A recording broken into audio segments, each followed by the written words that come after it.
বিসমিল্লাহির রহমানির রহিম। আলহামদুলিল্লাহি রাব্বিল আলামিন ওয়াসসালাতু ওয়াসসালামু আলা সাইয়্যিদিল মুরসালিন নবিয়িনা মুহাম্মদ ওয়া আলা আলিহি ওয়া সাহবিহি আজমাইন ওয়া মান তাবি'আহুম বিইহসানিন ইলা ইয়াউমিদ্দিন। আম্মা বাদ। ইয়াকুলুল মুআল্লিফ রাহিমাহুল্লাহু তাআলা বাবু মান সাব্বাদ দাহরা ফাকাদ আযাল্লাহ ওয়া কাউলিল্লাহি তাআলা ওয়া ক্বালু মা হিয়া ইল্লা হায়াতুনাদ দুনিয়া নামুতু ওয়া নাহইয়া ওয়া মা ইহলিকুনা ইল্লা আদ-দাহর ওয়া মা লাহুম বিযালিকা মিন ইলম ইনহুম ইল্লা ইয়াযুন্নুন। وفي الصحيح عن أبي هريرة رضي الله عنه عن النبي صلى الله عليه وسلم قال الله تعالى يؤذيني ابن آدم يسب الدهر وأنا الدهر أقلب الليل والنهار وفي رواية لا تسب الدهر فإن الله هو الدهر। মহান আল্লাহর সমস্ত প্রশংসা, দরুদ ও সালাম নাযিল হোক প্রিয় নবী মুহাম্মদুর রাসূলুল্লাহ সাল্লাল্লাহু আলাইহি ওয়াসাল্লামের উপর। আল্লাহুম্মা সাল্লি আলাইহি আল্লাহুম্মা বারিক আলাইহি। লেখক বলছেন যে ব্যক্তি জামানাকে গালি দিল, যুগকে, সময়কে, কালকে, মৌসমকে, সবের মধ্যে শামিল দাহরের মধ্যে। দাহর মানে যদিও জামানা বা কাল, যুগ, তো জামানাতে যা কিছু ঘটে, কালে যা কিছু হয়ে থাকে তা এতে শামিল। কালের মধ্যে বৃষ্টি হয়ে থাকে, কালের মধ্যে বন্যা এসে থাকে, কালের মধ্যে ভূমিকম্প হয়ে থাকে, সময়কালের মধ্যেই মানুষের উন্নতি অবনতি, ভালো মন্দ হয়ে থাকে, দুর্ঘটনা হয়ে থাকে, এসবগুলি তার মধ্যে শামিল। বলছেন লেখক যে ব্যক্তি সময় বা কালকে গালমন্দ করলো, ফাকাদ আযাল্লাহ, সেই ব্যক্তি আল্লাহকে কষ্ট দিল, সেই ব্যক্তি আল্লাহকে কষ্ট দিল। এই জন্য জামানাকে, কালকে, কোনো সময়কে, সময় আপনার অনুকূলে হোক বা প্রতিকূলে হোক, মানে আপনার পক্ষে হোক অথবা বিপক্ষে হোক। পক্ষে হওয়া মানে সময়কাল এমন চলছে যে খুব ভালোই, আপনার লস নেই, লাভই লাভ, এটা হচ্ছে অনুকূলে হওয়া।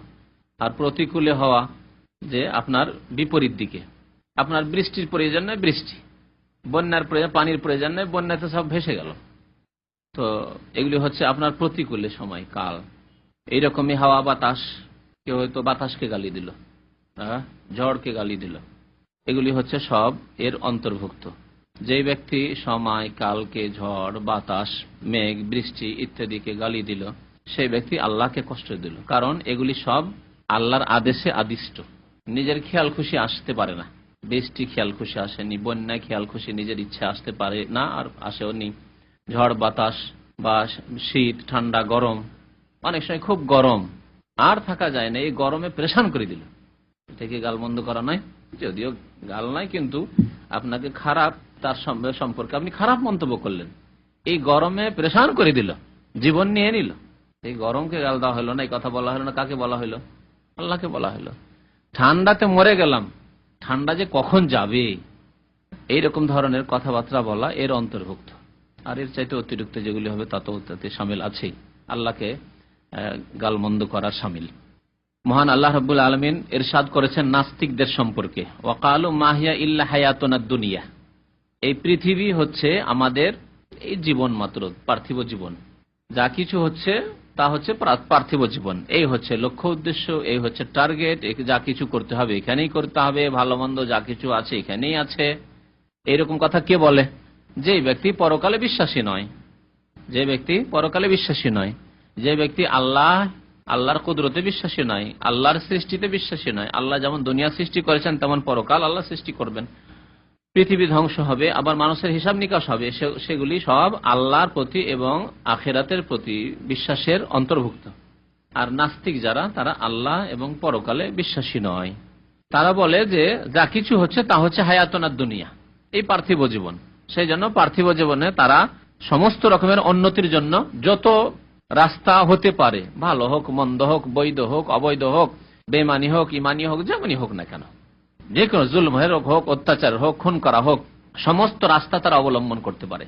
এর স্পষ্ট প্রমাণ হচ্ছে কার্ল মার্কসের পরে লেনিন, স্টালিন, এই জালেমরা মানুষকে খুন করেছে শুধু তাদের কমিউনিজম প্রতিষ্ঠা করার জন্য।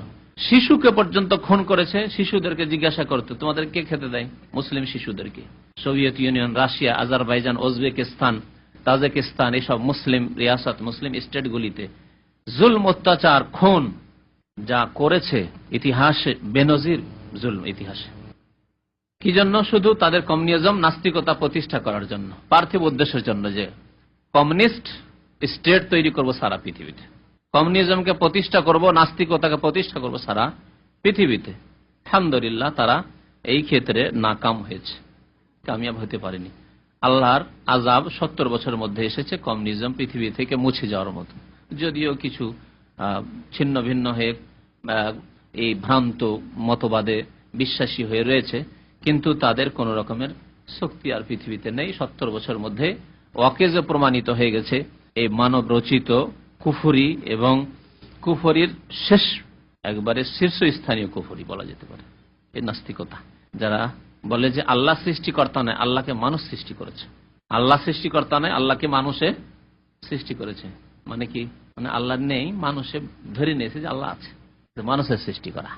লা ইলাহা ইল্লাল্লাহ, যাদের কলমা হলো লা ইলাহা ইল্লাল মাদ্দা, ইল্লাল্লাহ ইল্লাল মাদ্দা, আল্লাহ নেই, বাস পয়সা টাকা পেট বাস। মাহিয়া ইল্লা হায়াতুনাদ দুনিয়া। আরবদের মধ্যে নবী করিম সাল্লাল্লাহু আলাইহি ওয়াসাল্লামের জামানায় জাহেলি যুগে নাস্তিক তেমন ছিল না, তবে 1, 2 জন 3 জন হয়তো হাতে গোনা ছিল। এই জন্য তাদের কথা কোরআনে বেশি আলোচনা করা হয়নি। যত বেশি মুশরিকদের কথা আলোচনা করা হয়েছে, যত বেশি মুনাফিকদের কথা বলা হয়েছে, যত বেশি কাফের পত্তলিকদের কথা বলা হয়েছে, খুব বেশি, তাই না? ইহুদিদের কথা বলা হয়েছে, নাসারা খ্রিস্টানদের কথা বলা হয়েছে। কোরআন এইসব বিষয়বস্তু আছে কিনা?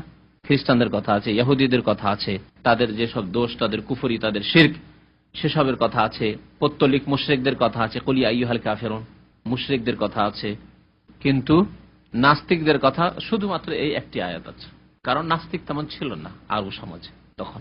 নাস্তিকতা পরে জন্মেছে ব্যাপক হারে, আলহামদুলিল্লাহ, তাও নাকাম হয়েছে।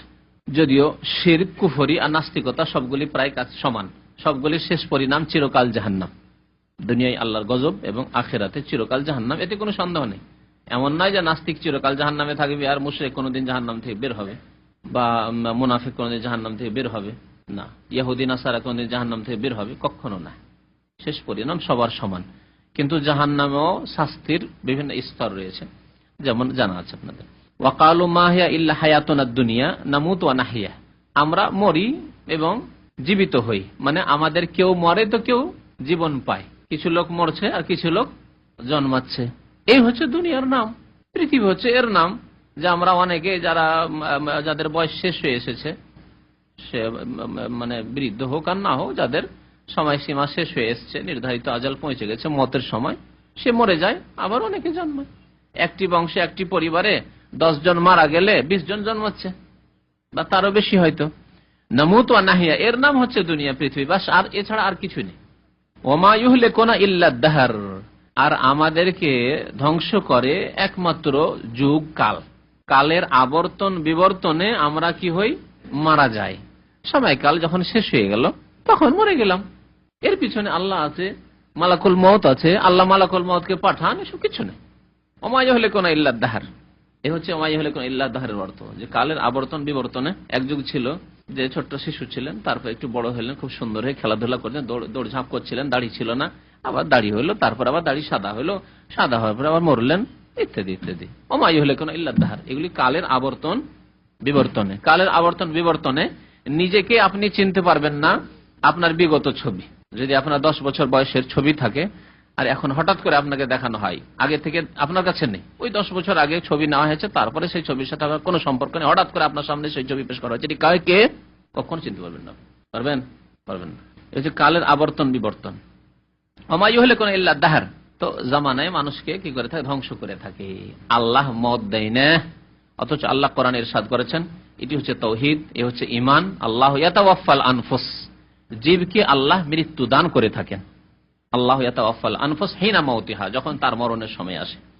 ওয়া আনাদাহা কি ওয়া মা লাহুম বিযালিকা মিন ইলম, আল্লাহ বলছেন এ সম্পর্কে তাদের কোনো সম্যক জ্ঞান নেই। এসব জ্ঞানবিহীন কথাবার্তা, যে লক্ষ্য উদ্দেশ্য টার্গেট হচ্ছে শুধু পয়সা আর দুনিয়া, নেতৃত্ব আর টাকা আর পয়সা আর গদি, আর আমরা কালের আবর্তন বিবর্তনে ধ্বংস হব, বা দুনিয়া এসছি মারা যাব, এই সব প্রাকৃতিক। যেটিকে আজকালকার ভাষায় কি বলছে, সব ন্যাচারাল, প্রাকৃতিক।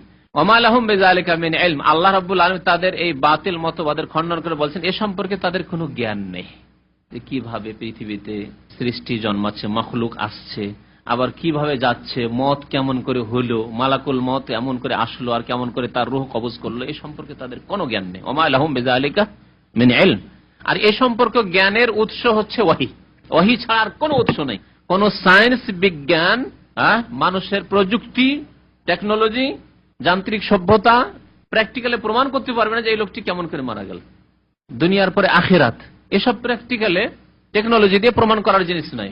এগুলি হচ্ছে এলম। কোন এলম? এলমুল ওয়াহি, এর নাম হচ্ছে ওয়াহির এলম।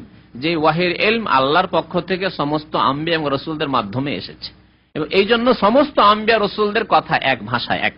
তাওহীদের ক্ষেত্রে, আখিরাতের ক্ষেত্রে, মানুষের মওতের ক্ষেত্রে কোনো পার্থক্য নেই। আছে কি? যে তাওহীদের কথা আদম আলাইহিস সালাম, নূহ আলাইহিস সালাম, ইব্রাহিম, মুসা, ঈসা শিখিয়েছেন, সেই তাওহীদের কথাই প্রিয় নবী মুহাম্মদ সাল্লাল্লাহু আলাইহি ওয়াসাল্লাম শিখিয়েছেন। যে আখিরাতের কথা এইসব আম্বিয়া কিরামরা বলেছেন, শেষ নবী মুহাম্মদ রাসূলুল্লাহ সেই আখিরাত, পরকাল, মওতের অবস্থার কথা বলেছেন। এই হচ্ছে ওয়াহির ইলম। ওমা লাহুম বিযালিকা মিন ইলম, কারণ এই ইলমের ধারে কাছে তারা আসেনি, ওয়াহির ইলম শেখার জন্য আসেনি, সেই জন্য নাস্তিকতায় নিমজ্জিত হয়েছে। ওয়াহির ইলম চর্চাই করেনি, যার কারণে তারা কাফির হয়েছে। আজকে মুসলিম সমাজে যেসব নাস্তিক দেখা যায়, যেসব বিধর্মী দেখা যায়, এক ওয়াক্ত নামাজ পড়ে না, আল্লাহ পরকাল বলে তাদের কোনো পরোয়া নেই, তাদের সম্পর্কে এই আয়াত বলে দেন, ওমা লাহুম বিযালিকা মিন ইলম, তাদের ওয়াহি সম্পর্কে কোনো জ্ঞান নেই।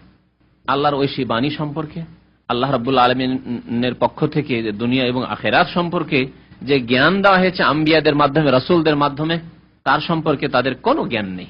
জ্ঞান না থাকার কারণে, কোরআনের জ্ঞান না থাকার কারণে, রিসালাতের জ্ঞান না থাকার কারণে, হাদিসের জ্ঞান না থাকার কারণে এই অবস্থা তাদের। ইনহুম ইল্লা ইয়াজুন্নুন, তারা যে কিছু বলে থাকে তাদের এগুলি কি? ধারণা মাত্র। ইনহুম ইল্লা ইয়াজুন্নুন, শুধু তারা কি করে থাকে? ধারণা করে থাকে, ধারণা ভিত্তিক কথা, কল্পনা করে থাকে, কাল্পনিক কথাবার্তা, অনুমান ভিত্তিক। জান বলা হয় অনুমান ভিত্তিক কথাবার্তা, ধারণা মাত্র। ইয়াকিনের কথা হচ্ছে গায়বের কথা, অদৃশ্যের কথা। আর গায়বের কথা জানার উপায় হচ্ছে ইলমুল ওয়াহি, ওয়াহি। তাদের কাছে ওয়াহির কোনো ইলম নেই। ওমা লাহুম বিযালিকা মিন ইলম ইনহুম ইল্লা ইয়াজুন্নুন, শুধু তারা ধারণা করে থাকে, কল্পনা করে থাকে, অনুমান করে থাকে, আর খেয়াল খুশি কথা বলে থাকে তারা। সূরা জাসিয়ার আয়াত নম্বর 24। সহিহ বুখারীতে রয়েছে, আবু হুরায়রা রাদিয়াল্লাহু তাআলা আনহু থেকে বর্ণিত, আনিন নবী সাল্লাল্লাহু আলাইহি ওয়াসাল্লাম নবী করিম সাল্লাল্লাহু বলেছেন, কাল আল্লাহু তাআলা, মহান আল্লাহ ইরশাদ করেছেন। হাদিসে যদি নবী সাল্লাল্লাহু আলাইহি ওয়াসাল্লাম বলেন যে আল্লাহ বলেছেন, তাহলে ওই হাদিসের নাম কি? হাদিসে কুদসি। হাদিসে যদি বলে থাকেন, হ্যাঁ, নবী সাল্লাল্লাহু আলাইহি ওয়াসাল্লাম বলেছেন যে আল্লাহ বলেছেন, আর কথাটি হাদিস আছে, কোরআনে নেই, তাহলে হাদিসে কুদসি। আর যদি কোরআনে থাকে তাহলে আয়াতে কোরআনি, আয়াত। মহান আল্লাহ কি বলেছে? ইউজিনি ইবনু আদম, ইউজিনি ইবনু আদম, আদম সন্তান আমাকে কষ্ট দিয়ে থাকে, আদম সন্তান আমাকে কষ্ট দিয়ে থাকে। মানে অনেক আদম সন্তান, সবাই কষ্ট দেয় না, তবে যারা এই চরিত্রের, কারা তারা? ইয়াসুব্বুদ দাহরা, যারা জামানাকে, যুগকে, সময়কে, কালকে গালিগালাজ করে থাকে। ওয়া আনাদ দাহরু, অথচ আমি হচ্ছি জামানা। শাব্দিক অর্থ এটি, কিন্তু আসলে ভাষ্যকারগণ বলেছেন যে আমি জামানার পরিবর্তনকারী। ওয়া আনা মুকাল্লিবুদ দাহর, ওয়া আনা দাহর মানে ওয়া আনা মুকাল্লিবুদ দাহর। আর আরবি ভাষায় এইরকম সংক্ষিপ্ত বাক্য অনেক সময় ব্যবহার হয়। আমরা নিজের ভাষায় অনেক সময় সংক্ষিপ্ত করি, অনেক কথাকে সংক্ষিপ্ত করি না। ওয়া আনা দাহর মানে ওয়া আনা মুকাল্লিবুদ দাহর। এর প্রমাণ হচ্ছে তারপরের অংশটুকু হাদিসে, ওয়াকাল্লিবুল লাইলা ওয়ান নাহার, আমি আল্লাহ রাত এবং দিনকে পরিবর্তন করে থাকি, রাত এবং দিনকে পরিবর্তন করে থাকি। আল্লাহ বলেন ইউলিজুল লাইলা ফিন নাহার ওয়া ইউলিজুন নাহারা ফিল লাইল, আল্লাহ রাতকে দিনে প্রবিষ্ট করে থাকেন, দিনের মধ্যে ঢুকিয়ে দেন। মানে রাত শেষ হলো, দিন চলে আসলো, দিনকে আবার রাত্রে ঢুকিয়ে দেন, মানে দিন শেষ হয়ে গেল, তখন রাতের অন্ধকার চলে আসলো। আলো ছিল, আলো শেষ হয়ে অন্ধকার গিয়ে আলোকে গ্রাস করে ফেললো, শেষ হয়ে গেল আলো। আবার সকালবেলায় এমন আলো হলো যে অন্ধকারকে তাড়িয়ে দিল, অন্ধকারকে বিতাড়িত করে সারা বিশ্বকে আলোকিত করে দিল। যতদূর পর্যন্ত আমরা আলো দেখছি, বিশ্বের বিশাল এলাকা আলোকিত হয়ে আছে বর্তমানে, এখন যেমন এই সময়, কিন্তু অনেক এলাকায় এখনো অন্ধকার, আলো অন্ধকারকে বিতাড়িত করতে পারেনি, রাত হয়ে আছে। কাল্লাবুল লাইলা ওয়ান নাহার, আমি আল্লাহ রাত এবং দিনকে পরিবর্তন করে থাকি, রাত এবং দিনের পরিবর্তনের মাধ্যমে জামানার পরিবর্তন হয়ে থাকে। সুতরাং যদি কেউ সময়কে গাল দেয়, কালকে গাল দেয়, বা সময়কালে যা কিছু ঘটছে সবকে গাল দেয়, বা কিছু এরকম খারাপ কথা বলে, তাহলে আল্লাহর ওপরে এসব কথাবার্তা বলা হলো। সুতরাং এইভাবে অনেক আদম সন্তান মহান আল্লাহকে কি করে থাকে? কষ্ট দিয়ে থাকে। বুখারীতে রয়েছে, মুসলিম শরীফে রয়েছে। আর এই হাদিসটি আবু দাউদ শরীফের শেষ হাদিস, মনে রাখবেন। আবু দাউদের শেষ হাদিস হচ্ছে এই জামানা সম্পর্কে হাদিসটি, ইউজিনি ইবনু আদম ইয়াসুব্বুদ দাহরা ওয়া আনা দাহরু উকাল্লিবুল লাইলা ওয়ান নাহার। ওয়াফি রিওয়ায়া, আরেকটি রিওয়ায়াতে রয়েছে মুসলিম শরীফে, লা তাসুবুদ্দাহার, তোমরা জামানাকে, কালকে, সময়কে গালি দেবে না, খারাপ ভাষা বলবে না। ফাইনাল্লাহু আদ-দাহর, কারণ আল্লাহ রাব্বুল আলামিন হচ্ছে জামানার পরিবর্তনকারী। হুয়াদ-দাহর মানে হুয়া মুকাল্লিবুদ-দাহর। যে কথাটি বলছিলাম যে আল্লাহ সম্পর্কে নবী সাল্লাল্লাহু আলাইহি ওয়াসাল্লাম কি বললেন, আল্লাহর কথা এটি, ওয়া আনাদ-দাহর, আমি আল্লাহ, দাহর মানে মুকাল্লিবুদ-দাহর। এর প্রমাণ হচ্ছে তারপরের অংশটুকু, ওকাল্লেবু শব্দটি এসেছে, ওকাল্লেবুল লাইলা ওয়ান নাহার। তো ওকাল্লেবু থেকে এখানে নেওয়া হবে ওয়া আনাদ-দাহর মানে ওয়া আনা মুকাল্লিবুদ-দাহর, আমি যুগের পরিবর্তনকারী। তো এই হাদিস দ্বারা জানা গেল যে জামানাকে গাল দিতে বা হাওয়া বাতাস জামানাতে যা কিছু ঘটে থাকে এক কথায় সেসবকে গাল দেওয়া নিষেধ। আলোচনা শুনছিলেন সময়কে এবং যুগকে গালি দেওয়া সম্পর্কে। এই অধ্যায়টি এখানেই সমাপ্ত হলো এবং এর সাথে রয়েছে পরবর্তী অধ্যায়টি, যাতে রয়েছে কাজিউল কোজাত উপাধিতে এবং শাহানশা নামে কাউকে সম্বোধন করা সম্পর্কে। কোন ব্যক্তিকে কাজিউল কোজাত বলা, কাজিউল কোজাত মানে বিচারপতিদের বিচারপতি, বিচারপতিদের বিচারপতি। এটি মুসলিম দেশগুলিতে পরবর্তী কালে এই বিদআত শুরু হয়েছিল, কাজিউল কোজাত বলা। যদিও তাদের উদ্দেশ্য এই নয় যে আমরা আল্লাহর মতো সেই চিফ জাস্টিস যাকে বলা হয়, প্রধান বিচারপতি। ইমাম আবু হানিফা রাহমাতুল্লাহ আলাইহির ছাত্র, সবচেয়ে বড় ছাত্র যিনি, আবু ইউসুফ রাহমাতুল্লাহ আলাইহি, ইমাম আবু ইউসুফ ছিলেন প্রধান বিচারপতি। কিন্তু প্রধান বিচারপতিকে আরবিতে রাইসুল কোজাত যদি বলে, যে কাজীদের নেতা, তাহলে ঠিক আছে, জায়েজ আছে। রাইসুল কোজাত মানে কাজীদের রাইস, উনি চেয়ারম্যান, কাজীদের নেতা, ঠিক আছে। কিন্তু কাজিউল কোজাত মানে কাজীদের কাজী, কাজী মানে কাজী, আর কোজাত হচ্ছে কাজীর বহুবচন, মানে যত কাজী আছে, বিচারপতি আছে, সমস্ত বিচারপতিদের বিচারপতি। তাহলে বিচারপতিদের বিচারপতি কে? আল্লাহ। সুতরাং কোন মানুষকে, যতই বড় বিচারপতি হোক না কেন, সুপ্রিম কোর্টের প্রধান বিচারপতি হোক আর দেশের রাষ্ট্রপতি হোক, কাউকে কাজিউল কোজাত বলা জায়েজ নাই, বরং এটি শিরক, আল্লাহ সমতুল্য সমকক্ষ করে দেওয়া। মহান আল্লাহ বলেছেন ওয়ালাম ইয়াকুল্লাহু কুফুয়ান আহাদ, আল্লাহর কেউ কফু নেই, মানে সমকক্ষ সমতুল্য নেই। সুতরাং কাজিউল কোজাত বলা শিরকি কথা। এইরকমই কাজিউল কোজাত না বলে যদি কেউ অন্য কোনো ভাষায় বলে, আরবিতে কাজিউল কোজাত, আর এইরকমই হচ্ছে শাহানশাহ, ফার্সিতে। আমাদের সেই শাহানশাহ নাম কত আছে, আমাদের এক ভাই ছিল শাহানশাহ, মানে বাদশাহদের বাদশাহ, শাহানশাহ বাদশাহদের বাদশাহ। তো বাদশাহদের বাদশাহকে আল্লাহ, তাহলে কোন মানুষের নাম শাহানশাহ রাখা জায়েজ নয়, শিরকি নাম। এরপরে আসবে স্থান শাহ আলম, আলম মানে জগৎ, জগতের বাদশাহ, জগতের বাদশাকে শাহ আলম অনেকে রাখে আমাদের দেশে। শাহজাহান, জাহান মানে দুনিয়া, পৃথিবী, পৃথিবীর বাদশাহ, পৃথিবীর বাদশাকে শাহজাহান মানে জাহানের বাদশাহ, জাহান মানে কি ফার্সি ভাষা, কিন্তু এটা জাহান মানে দুনিয়া, পৃথিবী, পৃথিবীর বাদশাহ। তাহলে পৃথিবীর বা সারা পৃথিবীর বাদশাহ এই অর্থে যদি ধরেন, তাহলে সারা পৃথিবীর বাদশাকে আল্লাহ। তাহলে এই নাম কোন মানুষের রাখা জায়েজ নয়। কিন্তু যারা বলছে যে জায়েজ করা যেতে পারে বা জায়েজ হতে পারে, তারা বলছে যে আল্লাহ রাব্বুল আলামিন শুধু জাহানের বাদশাহ নাই, এই জাহানেরও বাদশাহ আর আখিরাতের বাদশাহ। এই জন্য আল্লাহ রাব্বুল আলামিন দো জাহানের বাদশাহ বলেন। আমাদের দেশে অনেকে পুরানো বুড়া হুজুরগুলি বক্তব্য করলে, ওয়াজ করলে কি বলে, দো জাহানের বাদশাহ। অনেকে আবার নবীকে দো জাহানের বাদশাহ বলে, ঠিক না? দো জাহানের বাদশাহ নবী কি করে হইলেন? তো দো জাহানের বাদশাহ যদি হয়ে যান, তাহলে তিনি জান্নাতের বাদশাহ, আখিরাতের জাহানে জান্নাত নয় জাহান্নাম, তিনি জাহান্নামের বাদশাহ। তাহলে নবী সাল্লাল্লাহু আলাইহি ওয়াসাল্লাম যাকে ইচ্ছা জান্নাতে দিতে পারেন, যাকে ইচ্ছা জাহান্নামে দিতে পারেন, এই এখতিয়ার কি নবীর আছে? নেই। সুতরাং দো জাহানের বাদশাহ নবী সাল্লাল্লাহু আলাইহি ওয়াসাল্লামকে বলাও শিরক, জায়েজ নয়। দো জাহানের বাদশাহ আল্লাহ রাব্বুল আলামিন। এগুলি বোঝার প্রয়োজন আছে, কারণ এইসব রোগ ঢুকে আছে আমাদের দেশে। বললাম বক্তাদের এই কথাটি, নবীকে বলে দো জাহানের বাদশাহ, আকায়ে নামদার, তাজদারে মদিনা, মুহাম্মদুর রাসূলুল্লাহ সাল্লাল্লাহু আলাইহি ওয়াসাল্লাম, বলে না এরকম বক্তব্য করতে গিয়ে। আর বলবে না কেন? পীরকে যদি কিবলা বলতে পারে, পীরকে নিজের বাবাকে বাদ দিয়ে পীরকে যদি বাবা বলতে পারে, হ্যাঁ, তাহলে আবার নবীকে দো জাহানের বাদশাহ বলতে অসুবিধা কি? কারণ এসব শিরক বলে বলে অভ্যাস হয়ে আছে। জাহাঙ্গীর মানে পৃথিবীকে ধারণকারী, গির মানে ধারণ করা, গিরস্তান থেকে, ফার্সিতে গিরস্তান মানে ধরা, আখাযা। তো জাহাঙ্গীর মানে দুনিয়া ধারণকারী, পৃথিবী ধারণকারী। পৃথিবী ধারণকারী নামগুলি শিরকের গন্ধ আছে, যদিও ডাহা শিরক না, হয়তো শিরকের মতো দুনিয়াকে কে ধারণ করে আছে, আসলে শিরকি আছে। জাহাঙ্গীর পৃথিবী ধারণ করে। আল্লাহ আল্লাহ ইউমসিকুস সামাওয়াতি ওয়াল আরদ আন তাজুলা, আল্লাহ করে বলছেন আল্লাহ আকাশ জমিনকে ধারণ করে রয়েছেন যাতে করে আকাশ জমিন খসে না পড়ে, আল্লাহ ধারণ করে রয়েছেন। সুতরাং জাহাঙ্গীর নাম এই দিক দিয়ে শিরক পাওয়া যাচ্ছে তাতে। আলমগীর, জাহান আলম হচ্ছে আরবি শব্দ আর জাহান হচ্ছে ফার্সি শব্দ, একই অর্থ। আলমগীর মানে, আলম মানে পৃথিবীকে ধারণকারী। সুতরাং এইসব নামগুলি বদলে দেওয়া উচিত।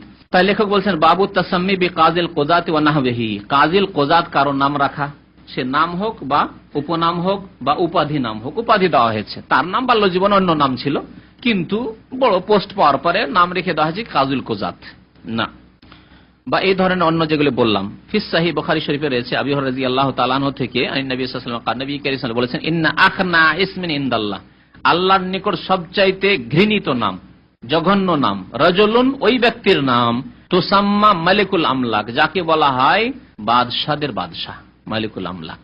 আরবিতে মালিকুল আমলাক আর ফার্সিতে হচ্ছে শাহানশাহ, একই অর্থ। এই জন্য এর অর্থ করেছে কেউ কেউ। সুফিয়ান সৌরি রহমতুল্লাহ আলাই, সুফিয়ান সৌরি তিনি ইরাকের লোক ছিলেন, আর ইরাকে তখন ফার্সি ভাষা ছিল তার জামানায়। এই জন্য ইমাম আবু হানিফা রহমতুল্লাহ আলাই কুফার লোক, তার মাতৃভাষা ফার্সি ভাষা, তাই না? তিনি তো আর আফগানিস্তানের লোক না, আর এর লোক না, তেহরানের লোক না, তার বাড়ি ছিল কুফায়, কিন্তু তার মাতৃভাষা কি ছিল? ফার্সি। তাহলে বুঝতে পারছেন যে ইরাকে প্রাচীন যুগে নবী সাল্লাল্লাহু আলাইহি ওয়াসাল্লামের পরে বা সেই কালেও তারপরেও দীর্ঘদিন ধরে ফার্সি ভাষা ছিল, কিন্তু ইসলাম যখন সেখানে পৌঁছিল আলহামদুলিল্লাহ, তখন ধীরে ধীরে ধীরে সেই এলাকায় আরবরাও বসবাস করলো এবং সেখানকার মুসলিমরাও নিজের ভাষা পরিবর্তন করে নিল ধীরে ধীরে। যেখানে ইসলাম পৌঁছেছে, প্রথম যুগে ইসলাম এইভাবে পৌঁছেছে, যেখানে প্রথম যুগে ইসলাম পৌঁছেছে সেখানকার লোকেরা ইসলাম কবুল করার সাথে সাথে কোরআনের ভাষাকে মাতৃভাষায় পরিণত করেছে। আমাদের মাতৃভাষা আরবি ভাষা হবে এবং আরবি শেখার চেষ্টা করেছে, তারা মাতৃভাষা আরবি করে নিয়েছে। কিন্তু যেখানে একটু বিলম্ব হয়ে যেসব দেশে ইসলাম পৌঁছেছে সেসব দেশে হয়তো পরিবর্তন হয়েছে, কুফরি থেকে ঈমান এসেছে, ইসলাম এসেছে, কিন্তু ভাষা চেঞ্জ হয়নি, যেমন ভারত বাংলাদেশ। কারণ এদের এইসব দেশগুলিতে ইসলাম একটু বিলম্ব পৌঁছেছে। এমন যুগে ইসলাম পৌঁছেছে যখন ভাষার জাতীয়তা শুরু হয়ে গেছিল, একটু করে জাতীয়তার গন্ধ শুরু হয়ে গেছিল, যার ফলে তারা খাঁটি ইসলামের ছত্রছায়া আসতে পারেনি, যে আমাদের ভাষা চেঞ্জ করে দেবো, আমাদের ভাষা মাতৃভাষা হয়ে যাক, যাতে করে আমাদের কোরআন বোঝা সহজ হয়ে যায়, হাদিস বোঝা সহজ হয়ে যায়, এরকম নিয়ত তাদের ছিল না, যার ফলে ভাষা এরকম থেকে গেছে। ইসলামটা কবুল করেছে আলহামদুলিল্লাহ, কমপক্ষে জান্নাতের রাস্তাতে তো আছে, যদি এই জাতীয়তা মাথা চাড়া দিয়ে না থাকে। আর যদি জাতীয়তা মাথা চাড়া দিয়ে থাকে, যে আগে বাঙালি তারপর মুসলিম, আগে সিন্ধি পাকিস্তানি তারপর আফটার দিস মুসলিম, প্রথম আমেরিকি তারপর মুসলিম, তাহলে জান্নাত পাওয়া মুশকিল আছে। আর যদি প্রথম মুসলিম তারপর বাঙালি, অসুবিধা নেই। আল্লাহ বলছে ওয়াজআলনাকুম শুউবান ওয়া কাবায়লা, তোমাদেরকে বিভিন্ন গোত্রে আমি ভাগ করে দিয়েছি, লিতাআরাফু, পরিচিতির জন্য, যে আপনি আমি বাঙালি, কেউ পাকিস্তানি, কেউ আফগানি, কেউ উজবেকিস্তানি, কেউ আমেরিকান, কেউ জাপানি, অসুবিধা নেই, কিন্তু আমরা সবাই মুসলিম। তাহলে ইনশাআল্লাহ জান্নাতের পথে আছি। বুঝতে পারলেন পার্থক্য? নবী করিম সাল্লাল্লাহু আলাইহি ওয়াসাল্লাম কি বলেছেন, যে ওই ব্যক্তি সবচেয়ে নিকৃষ্ট ব্যক্তি যার নাম হচ্ছে মালিকুল আমলাক, বাদশাদের বাদশাহ। আর এটি হচ্ছে সবচাইতে নোংরা নাম, নিকৃষ্ট ঘৃণিত নাম আল্লাহর নিকট, এই জন্য কারণ বর্ণনা করছেন, লা মালিকা ইল্লাল্লাহ, কারণ আল্লাহ ছাড়া কেউ বাদশাহ নেই, বাদশাদের বাদশাহ একমাত্র আল্লাহ। এমনি মালিক হতে পারে, ক্ষুদ্র কিছু বস্তুর মালিক, একটি দেশের মালিক, একটি অঞ্চলের মালিক সে হতে পারে, বিশেষ কোন সম্পদের মালিক সে হতে পারে, কিন্তু বাদশাদের বাদশাহ, সমস্ত কিছুর মালিক একমাত্র কে? আল্লাহ রাব্বুল আলামিন। কালা সুফিয়ান, ইমাম সুফিয়ান সৌরি বলছেন, মিসল শাহানশাহ, যেমন মালিকুল আমলাক ওই রকমই আরবদের কাছে যেমন ফার্সি ভাষায় শাহানশাহ, বাদশাদের বাদশাহ। জি, অফি রিওয়ায়া আরেকটি হাদিসে রয়েছে, আগিয়াজু রাজুলিন, আল্লাহর নিকট সবচাইতে, আগিয়াজ মানে আল্লাহ যার উপর বেশি রাগান্বিত হন, ওই ব্যক্তি যার উপর বেশি রাগান্বিত আল্লাহ, আল্লাহর নিকট ইয়াউমাল কিয়ামত, কিয়ামতের দিন, ওয়া আখবাসু, আর এবং সবচাইতে খবিস নিকৃষ্ট ব্যক্তি ওই ব্যক্তি কে? যার নাম মালিকুল আমলাক, যার নাম হচ্ছে শাহানশাহ, বাদশাদের বাদশাহ। ওয়াকাউল আখনা মানে হচ্ছে আওদা, নিকৃষ্ট। আখনা শব্দটি যে নবী সাল্লাল্লাহু আলাইহি ওয়াসাল্লাম বলেছেন, এর মানে হচ্ছে নিকৃষ্ট ব্যক্তি। তাহলে বোঝা গেল যে এই ধরনের নাম যেগুলিতে আল্লাহর সমকক্ষ, সমতুল্য করা হয় বা আল্লাহর গুণে শরীক করে দেওয়া হয়, এইরকম নাম রাখা যাবে না। তাহলে প্রধান বিচারপতিকে কি বলতে হবে? রাইসুল কোজাত বললে অসুবিধা নেই, যেমন সৌদি আরবে রাইসুল কোজাত বলা হয়, কাজিল কোজাত নিষেধ আছে এখানে বলা। সাল্লাল্লাহু আলা নবিয়িনা মুহাম্মদ ওয়া আলা আলিহি ওয়া সাহবিহি।